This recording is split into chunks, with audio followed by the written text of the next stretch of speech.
তুই যে এত মাইশের সামনে যে পম্পম বাইক করে ড্যান্স করস তোর কি নাই একটু মনে? তুই জানোস না তোদের বড় বড় পম্পম দেখলে আমাদের মতন সিঙ্গেল পোলাফানরা কত ড্যান্সার কাজ করতে লাগবে। যদি তোর লগে ওগুলা কাজ করতে লাগে তাহলে আমাদেরকে ওরম ভাবে পম্পম দেখাইস না, আমাদেরকে ডাইরেক্টলি বলিস যে আমাকে এসে ওরম ভাবে গাং ফাড়াও, তাহলে আমাদের মতন সিঙ্গেল পোলা আমরা দিসনি দল ধরে যায়। ড্যান্সার কাজ করে একবারে 9 মাসের বুক কইরা দিব।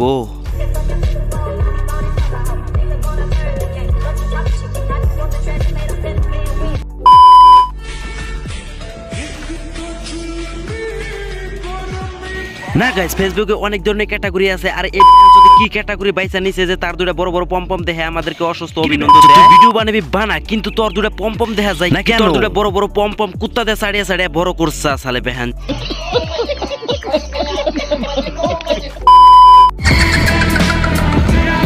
আসসালামু আলাইকুম ভাই ব্রাদাররা, কি খবর তোমাদের? আশা করি সকলে ভালো আছো। আল্লাহর রহমতে আমি অনেক ভালো আছি। তো আজকে একটা নিউ বড় বড় নাকাল পসা ভিডিও নিয়ে হাজির হয়ে গেলাম। তো দর্শক সকার বহার কানে হেডফোন আগে ভিডিওটা দেখো।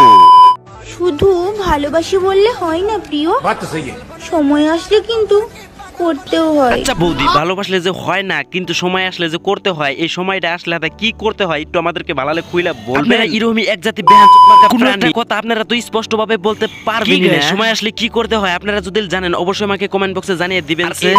তো বললোই না যে সময় আসলে কি করতে হয়। এই যে শুনেন, আমি না আপনাকে ভালোবাসি। এই যে শুনেন, আমি আপনাকে ভালোবাসি না।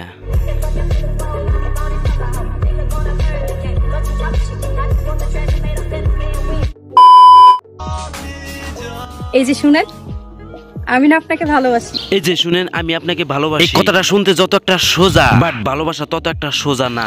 কারণ এই ভালোবাসা কিছু কিছু মানুষের লাইফটা একদম শেষ করে দেয়, কিছু মানুষের লাইফটা একদম উজ্জ্বল করে দেয়। তোমাদের মতন ভালোবাসা দেখাবার নিকে আহে খেলে একটু মুতার জায়গায় গুতা খাবার নিকে। শরীফ তুই জানলি কিবা করে যে এই আপুটা মুতার জায়গায় গুতা খাবার নিকে অডিয়েন্সের কাছে ভালোবাসা চাইতেছে। মিজান ভাই, আপনি একটা কথা বুঝেন না, সে তার ভালোবাসাটা তো তার নিজের পার্সোনাল বিএফ এর কাছে চাইতে পারে, সে কেন তার অডিয়েন্সের কাছে চাইলো? তারই অডিয়েন্স, আমি তোকে যদি ভালোবাসি তাহলে তো আমি তো শুধু মুতার জায়গায় গুতাই মারবো।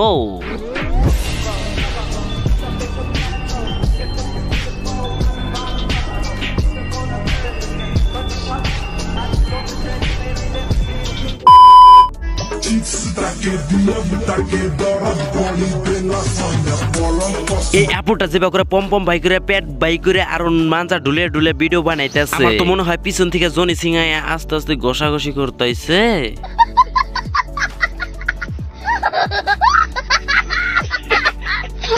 সো কলিজার ভাই বেরাদারা, ভিডিওটা সেই পর্যন্ত। তো ভিডিওটা কেমন হলো অবশ্যই কমেন্ট বক্সে জানিয়ে দিও, আর ভালো ভালো রোস্টের ভিডিও দেখার জন্য আমার চ্যানেলটা সাবস্ক্রাইব করে রাখো। তো টেক কেয়ার, খুদা হাফেজ।